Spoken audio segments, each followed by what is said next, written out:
Hi viewers, welcome to our channel. Bandaru Satyanarayana గారు మరి ఆ మధ్య రోజా గారి పైన ఎటువంటి కామెంట్స్ చేస్తారో మనందరికీ తెలిసింది. అవి ఎంత కాంట్రవర్సీ క్రియేట్ చేస్తాయో కూడా తెలిసిందే. అయితే ఇప్పుడు అతనికి టీడీపీ పార్టీ నుంచి అయితే ఎక్కడ కూడా సీట్ లభించలేదు. దీంతో ఆయన ఇప్పుడు వైసీపీ పార్టీలో జాయిన్ అవ్వబోతున్నారని, అక్కడ నుంచి వైసీపీ నుంచి ఎంపీ టికెట్ కూడా ఇవ్వబోతున్న వార్తలు అయితే వైరల్ అవుతున్నాయి. మరి నిజంగా వైసీపీ పార్టీలో జాయిన్ అవ్వబోతున్నారా, ఎంపీ టికెట్ ఇవ్వబోతున్నారా, మరి దీనికి రోజా గారి రియాక్షన్ ఎలా ఉండబోతుంది? సో ఇదే అంశం మీద డిస్కస్ చేయడానికి ప్రజెంట్ మనతో పాటు సీనియర్ జర్నలిస్ట్ జయదేవ్ గారు ఉన్నారు. వారితో ఒకసారి డిస్కస్ చేద్దాం. సార్ నమస్కారం. సార్ నమస్తే. సార్, బండారు సత్యనారాయణ గారు మరి ఇప్పుడు వైసీపీ పార్టీలో చేరి అక్కడ ఎంపీ టికెట్ లభించింది, ఎంపీగా పోటీ చేసే ఛాన్స్ ఉందని అంటున్నారు. మరి ఎలా ఉంటుంది వైసీపీ పార్టీలో జాయిన్ అయితే? ఎందుకంటే రోజా గారి పైన ఎటువంటి కామెంట్ చేస్తారో మనందరికీ తెలిసిందే. ఎలా ఉండబోతుందంటే దానికి ఆన్సర్ లేదండి. ఎందుకంటే ఇది కొత్త కాదు, పైగా ఈ వ్యక్తి ఫస్ట్ టైం కాదు, పైగా ఈ వ్యక్తి ఇట్లా దుయ్యబట్టడము మొదటిసారి కాదు, అవతల వ్యక్తి కూడా అలా స్వీకరించడము మొదటిసారి కాదు. కాకపోతే ఎక్స్ట్రీమ్కి వెళ్ళిపోతున్నారు. ఇప్పుడు రోజా గారు చాలా సందర్భాల్లో మొన్న ఎక్కడో చూశాను, ఒక షార్ట్స్లో ఇట్లా ట్రోల్ చేస్తున్నప్పుడు పవన్ కళ్యాణ్కి గాడిదలాగా 50 ఏళ్ళు వచ్చినాయి, గాడిదకి వచ్చినట్టు 50 ఏళ్ళు వచ్చినాయి అన్నది ఆవిడ. దాన్ని ఆ రాజేష్ మహాసేన గారు ఉంటారు కదా, టీడీపీ అభ్యర్థి, ఆయన అదే అన్నాడు. అంటే గాడిదకి 50 ఏళ్ళు వస్తే మీ పార్టీలో ఉన్న 50 ఏళ్ళు దాటిన వాళ్ళందరూ గాడిదలేనా? జగన్మోహన్ రెడ్డి గారు కూడా మన 50 వచ్చాయి అన్నారు, లేకపోతే ఇంకెవరికైనా వీళ్ళందరూ గాడిదలేనా?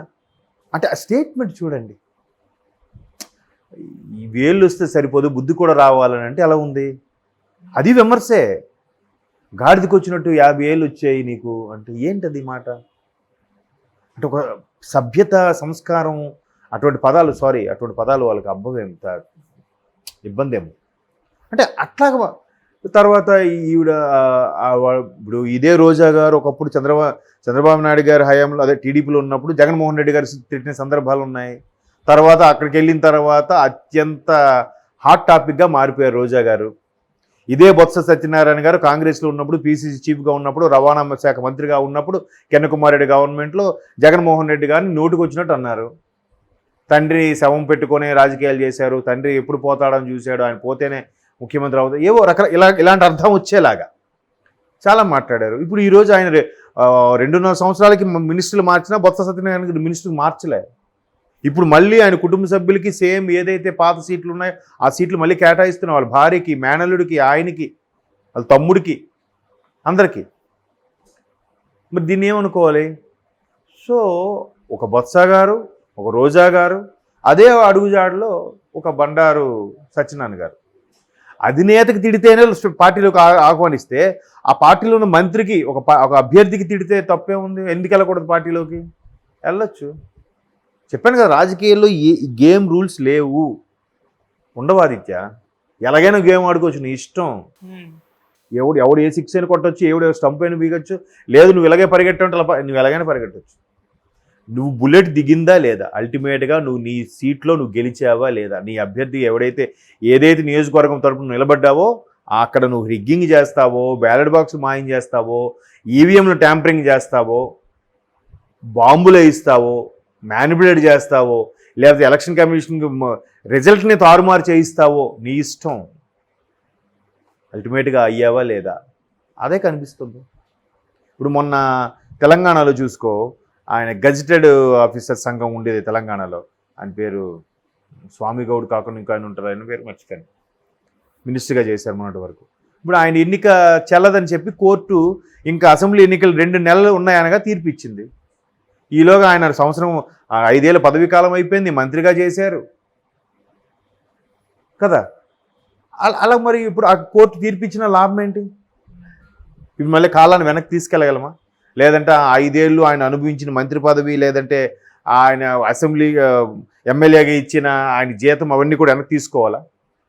ఏం చేస్తే రెక్టిఫై అవుతుంది? అట్లాంటి వ్యవస్థ ఉన్నప్పుడు ఇలాంటివి జరుగుతూనే ఉంటాయి. ఇప్పుడు రోజా గారు జగన్మోహన్ రెడ్డి గారు తిట్టారు, వైసీపీలోకి వెళ్ళారు మంత్రి.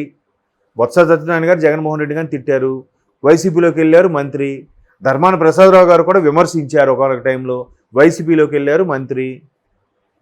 మరి ఇంతమంది ఉంటుండగా మరి ఈ నెక్స్ట్ అంతే. ఇన్ కేసు వెళ్ళినా కూడా లేదు, చాలామంది సీనియర్స్కి ఇవ్వలేదు కొన్ని స్థానాల్లో, అంతే కదా. ఇప్పుడు గంటా శ్రీనివాస్ గారికి ఇచ్చారు ఎక్కడ? అటువంటి కొంతమంది వ్యక్తులకి, టీడీపీ నమ్ముకుని ఉన్న వ్యక్తులు కొంతమందికి ఇవ్వలేదు. యనమల రామకృష్ణుడు అటువంటి వాళ్ళ అమ్మాయికి ఇచ్చినట్టున్నారు. అట్లా సీనియర్స్కి చాలామందికి ఇవ్వలేదు. ఇవ్వనప్పుడు ఏం చేశారు వాళ్ళు, తర్వాత వాళ్ళకి ఏ నామినేటెడ్ పోస్టో బీసీ కార్పొరేషన్లో లేదా కార్పొరేషన్ పోస్టు ఏవో ఒకటి ఇవ్వడము బుజ్జగించడం ఏదో ఒకటి జరుగుతుంది. ఓపిక పట్టాలి కదా.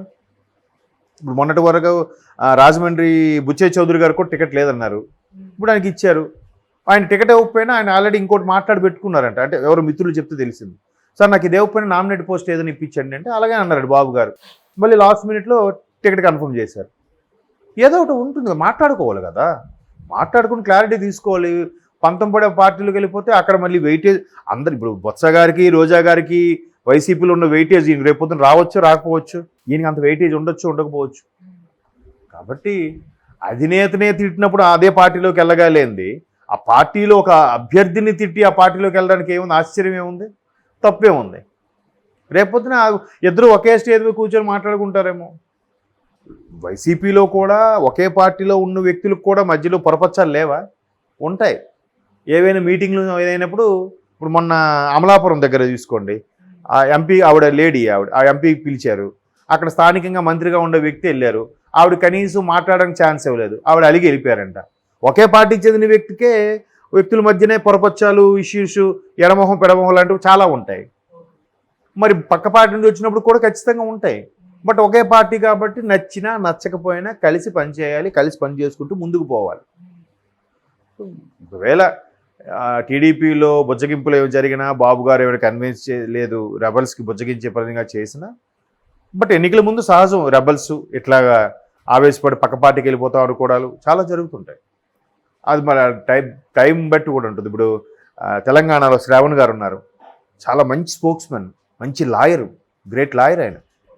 ఆయన ముందంతా బీఆర్ఎస్ కోసం చాలా కష్టపడి బీఆర్ఎస్ కోసం ప్రతి ఛానల్కి విజిట్ చేసి, నేను అప్పుడు న్యూస్ ఛానల్ ఉన్నప్పుడు కూడా చాలా సందర్భంలో ఆయనతో మాట్లాడడం కూడా జరిగింది. అంత బాగా మాట్లాడేవారు శ్రావణ్ గారు, ప్రతిదీ లాజికల్గా పాయింట్గా. ఇప్పుడు రఘునందన్ గారు ఎలా మాట్లాడుతున్నా అలా మాట్లాడేవారు ఆయన. ఎందుకు మరి ఎలక్షన్ ముందు తెలంగాణ కాంగ్రెస్ ప్రకటించింది కదా, కాంగ్రెస్కే ఇంక మేనియా ఉంటుందని చెప్పి ఆయన టీఆర్ఎస్ను వదిలి కాంగ్రెస్లోకి వెళ్ళాడు. పోయింది, కాంగ్రెస్ రాలేదు, బీఆర్ఎస్ వచ్చింది. బీఆర్ఎస్లో వచ్చింటే ఆయనకు ఒక మంచి కీలక పదవి, నామినేట్ పోస్ట్ ఏదో వచ్చేదిగా. పోనీ అయ్యింది. మొదటిసారి అలాగే చేసి రెండోసారి కూడా గెలవదేమో, మళ్ళీ గెలిచేసింది బీఆర్ఎస్. సరే ఈసారి మూడోసారి కూడా బీఆర్ఎస్ వస్తుందని కాంగ్రెస్ వదిలి బీఆర్ఎస్లోకి వచ్చాడు ఆయన. కాంగ్రెస్ వచ్చింది. బ్యాడ్ టైమా కాదా? కాంగ్రెస్లో ఉన్నప్పుడు 2 సార్లు బీఆర్ఎస్ వచ్చింది, బీఆర్ఎస్కి వచ్చాడని సార్ కాంగ్రెస్ వచ్చింది. దానికి మనం ఏం చేస్తాం? టైం బ్యాడ్ అంటే అదే. అలాగా ఇప్పుడు ఆయన ఉన్నారు, ఇన్ని రోజులు టీడీపీలో ఉన్నారు, ఇప్పుడు వైసీపీలోకి వెళ్తారంటున్నాడు. పదవి కోసమో లేకపోతే పోటీ కోసమో ఏదో ఒకటి. ఇంకొకసారి ఇలా జరిగితే ఏమవుతుంది, ఇప్పుడు రేపొద్దు టీడీపీ వస్తుంది, డిసప్పాయింట్మెంటే కదా. కాబట్టి చూద్దాం. మరి బండారు సత్యనారాయణ గారు పూర్తి స్థాయిలో వెళ్ళలేదు, ఇంకా వెళ్తున్నారని వార్తలు వస్తున్నాయి. మ్యాక్సిమం రెబల్స్ అందరినీ కూడా బుజ్జగించే పనిలో ఉన్నారట బాబు గారు అండ్ లోకేష్ బాబు టీం కూడా. ఒకవేళ వెళ్తే చూద్దాం, అది చూద్దాం ఇది చూద్దాం మనం ప్రేక్షకులుగా. అంటే సార్ రోజా గారికి వ్యతిరేక వర్గం ఉంది వైసీపీలోనే, పెద్దిరెడ్డి రామచంద్రరెడ్డి గారు వీళ్ళు కానీ. ఇప్పుడు మళ్ళీ సత్యనారాయణ కూడా వస్తే ఇది కూడా ఒక వ్యతిరేక వర్గం కింద మారే అవకాశం అయితే ఉంది కదా. ఏదైనా జరగచ్చండి. లేదంటే రోజా గారికి ఈయన ఫేవర్ అవుతాడేమో, వాళ్ళకి ఎవరికి తెలుసు. ఇప్పుడు కొడాల నాన్నగారిలాగా ఈయన కూడా ఏం మాట్లాడుతున్నాడా అనిపించి ఈయనకు ఒక మంచి పొజిషన్ ఇవ్వచ్చేమో కదా. కొడాల నాన్నగారికి అంత నేమ్ ఎలాగొచ్చింది? ఆయన ఏదైనా నిర్భయంగా మాట్లాడేస్తాడు. మరి అలాంటప్పుడు ఇలాంటి మన దగ్గర ఉండాలి. ఏ నోటితో బాబు గారిని పొగిడాడో అదే నోటితో బాబు గారిని తిట్టిద్దాం అని కూడా అనుకోవచ్చు కదా. అలా అనుకున్నప్పుడు ఇమీడియట్గా ఆయనకు తీసుకొచ్చి ఇస్తారు కూడా, పదవి ఇప్పించి తిట్టిస్తారేమో. ఎందుకంటే వైసీపీలో అదే ఫస్ట్ క్వాలిఫికేషన్ అంటే కదా. మనిషికి టాలెంట్ ఉన్నా, ప్రజాదరణ ఉన్నా లేకపోయినా చంద్రబాబు నాయుడు కానీ, లోకేష్ కానీ, పవన్ కళ్యాణ్ కానీ తిడితే అదే ఫస్ట్ క్వాలిఫికేషన్ అని మన చాలామంది చెప్తుంటారు. అలాగానైతే ఇమీడియట్గా ఆయనకి యాక్సెస్ దొరికేసినట్టే కదా. చూద్దాం మరి ఎంతలోనూ కంటిన్యూ రెబల్స్గా బుజ్జగిస్తే కంటిన్యూ అవుతారా, లేదా వైసీపీలో వచ్చి బాబు గారినే రోజా గారిని తిట్టిన స్టైల్లో బాబు గారిని తిడతారేమో చూద్దాం. Okay sir, thank you so much sir.